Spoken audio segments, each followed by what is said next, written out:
Hi friends, నేను మీ శ్రీనివాస్ని. ఈ video చూడండి. భోగాపురం ఎయిర్పోర్ట్ అంటే అల్లూరి సీతారామరాజు ఇంటర్నేషనల్ ఎయిర్పోర్ట్ ని ఓపెన్ చేయడానికి వచ్చారు కదా ప్రధానమంత్రి గారు. అక్కడ జరిగిన ఆ ఫంక్షన్ లో ఒక చిన్న ఒక ఇది జరిగింది. దాని గురించి మీరు చూడండి, ఒకసారి వీడియో చూడండి, తర్వాత నేను దాని గురించి మాట్లాడతాను.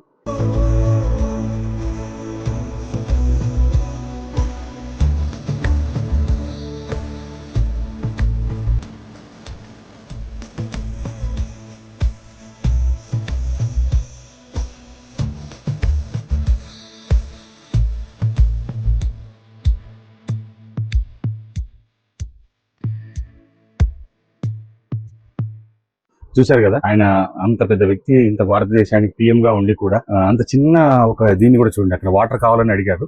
వాటర్ తెచ్చే లోపల చంద్రబాబు నాయుడు గారి స్పీచ్ అయిపోయింది. ఆయన రిటర్న్ వస్తున్నాడు అనమాట. ఆయనకు షేక్ హ్యాండ్ ఇచ్చి కంగ్రాచులేషన్స్ చెప్పి తర్వాత తాగుదాం అనేసి ఓపిక పట్టు అని చెప్పడం, ఆయన వచ్చిన తర్వాత ఆయన కరచలనం అంతా చేసి తర్వాత ఆ నీళ్లు తీసుకొని తాగడం అనేది చూడండి. మీరు ఎలా ఆలోచించారు? అంత పెద్ద వ్యక్తి, పిఎం లాంటి వ్యక్తి, వాళ్ళకుండే ఆ నేచర్ చూడండి, వాళ్ళకుండే ఆ అలవాట్లు చూడండి.